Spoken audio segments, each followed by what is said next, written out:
Assalamualaikum warahmatullahi wabarakatuh. Teman-teman Ready News, di penghujung tahun 2023 dan memasuki tahun 2024, salah satu yang menjadi perhatian khusus adalah tentang seleksi masuk perguruan tinggi bagi adik-adik kelas 12 SMA atau SMK sederajat.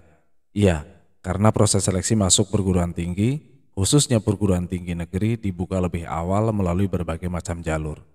Jalur yang pertama kali dibuka tentunya SNBP, kemudian SNBT, yang mana keduanya diselenggarakan langsung oleh Balai Pengelolaan Pengujian Pendidikan, Kementerian Pendidikan dan Kebudayaan, Riset dan Teknologi, melalui Sistem Seleksi Nasional Penerimaan Mahasiswa Baru atau SNPMB. Selanjutnya, nanti akan ada lagi seleksi mandiri PTN dan juga SPAN PTKIN, kemudian UMPTKIN yang diselenggarakan oleh Kementerian Agama. Lalu disusul seleksi sekolah kedinasan, beserta seleksi-seleksi perguruan tinggi lainnya.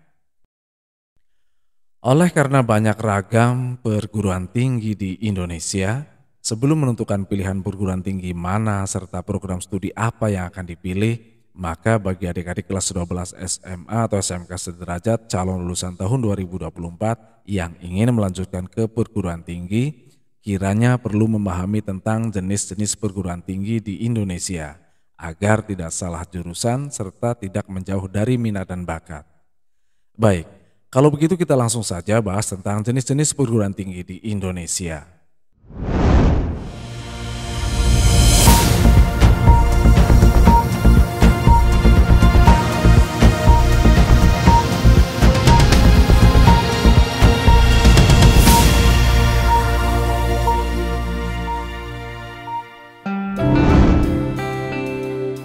Perguruan tinggi merupakan tujuan akhir bagi para sebagian lulusan SMA atau SMK sederajat untuk melanjutkan pendidikannya.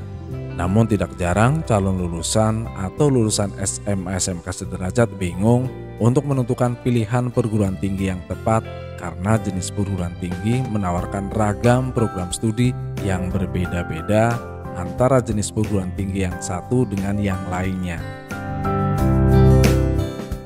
Secara garis besar, jenis perguruan tinggi di Indonesia berdasarkan pengelolaannya dibagi menjadi 3, yaitu perguruan tinggi swasta, perguruan tinggi negeri, dan perguruan tinggi kedinasan.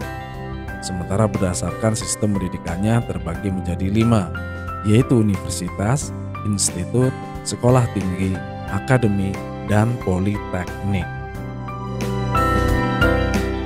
Berdasarkan sistem pengelolaan, perguruan tinggi swasta merupakan perguruan tinggi yang dikelola oleh pihak swasta yang biasanya berbentuk yayasan. Perguruan tinggi negeri dikelola langsung oleh pemerintah. Sebagian besar perguruan tinggi negeri di bawah naungan Kemendikbudristek Dikti. Perguruan tinggi kedinasan sama halnya dengan perguruan tinggi negeri. Perguruan tinggi kedinasan juga dikelola oleh pemerintah. Bedanya, perguruan tinggi kedinasan dikelola oleh kementerian selain Kementerian Pendidikan dan Kebudayaan, dan ada yang dikelola oleh non-kementerian. Secara spesifik tentang perguruan tinggi kedinasan akan dibahas kemudian. Perguruan tinggi berdasarkan sistem pendidikan.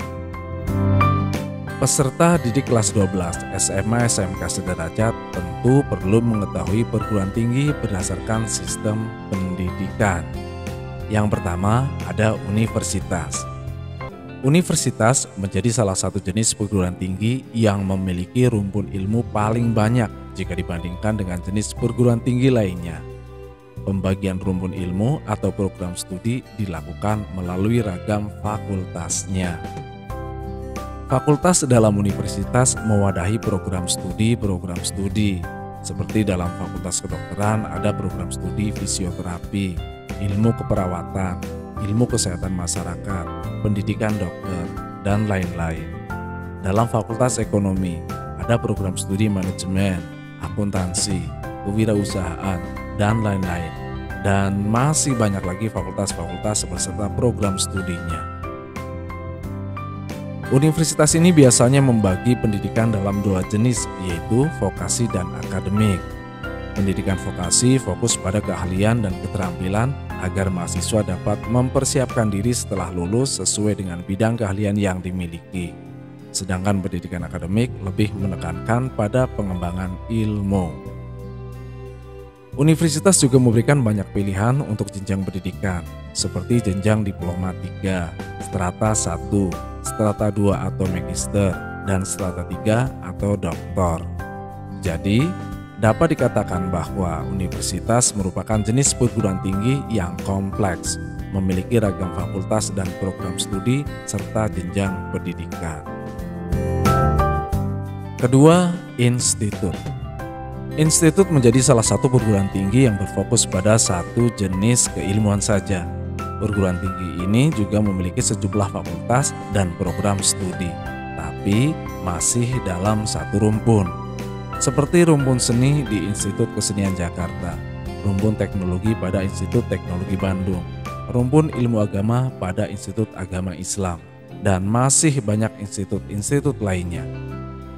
Satu rumpun yang dimaksud, misalnya di Institut Kesenian Jakarta terdapat Fakultas Seni Pertunjukan dengan program studi seni musik, seni tari, seni teater, dan etnomusikologi.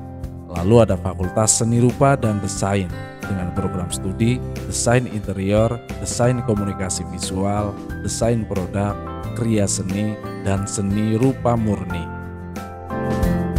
Dalam institut juga terdapat pendidikan akademik dan pendidikan vokasi. Jadi dapat dikatakan bahwa institut itu merupakan perguruan tinggi yang memiliki beberapa fakultas dan program studi tapi masih dalam satu rumpun keilmuan. Ketiga, sekolah tinggi. Kalau institut mencakup rumpun ilmu yang lebih sedikit daripada universitas, sekolah tinggi lebih spesifik lagi. Sekolah tinggi hanya menyelenggarakan pendidikan tinggi dalam satu rumpun ilmu. Misalnya di Sekolah Tinggi Akuntansi Negara atau STAN, terdapat program studi akuntansi, perpajakan, pajak bumi dan bangunan, kebendaharaan negara, kepabeanan dan cukai, lalu ada prodi kepiutang lelangan. Dengan demikian, sekolah tinggi merupakan perguruan tinggi yang menyelenggarakan pendidikan akademik dan dapat menyelenggarakan pendidikan vokasi dalam satu rumpun ilmu pengetahuan dan atau teknologi tertentu. Keempat, akademi. Akademi merupakan perguruan tinggi yang menyelenggarakan pendidikan vokasi dalam satu atau beberapa cabang ilmu pengetahuan dan atau teknologi tertentu. Akademi hanya menyelenggarakan pada rumpun ilmu yang terbatas dan fokus pada beberapa rumpun ilmu yang sejenis dan berkaitan. Misalnya akademi keperawatan, akademi kebidanan, dan lain-lain. Kelima, politeknik. Politeknik merupakan perguruan tinggi yang menyelenggarakan pendidikan vokasi dalam berbagai rumpun ilmu pengetahuan dan atau teknologi. Sederhananya, politeknik adalah universitasnya pendidikan vokasi atau kejuruan. Politeknik bisa menyelenggarakan pendidikan vokasional di berbagai rumpun ilmu.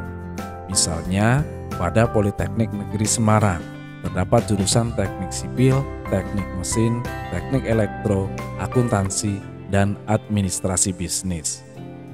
Pada jurusan-jurusan tersebut terdapat program studi. Seperti dalam jurusan teknik sipil ada program diploma konstruksi gedung, program diploma konstruksi sipil, program sarjana perancangan jalan dan jembatan, program sarjana teknik perawatan dan perbaikan gedung.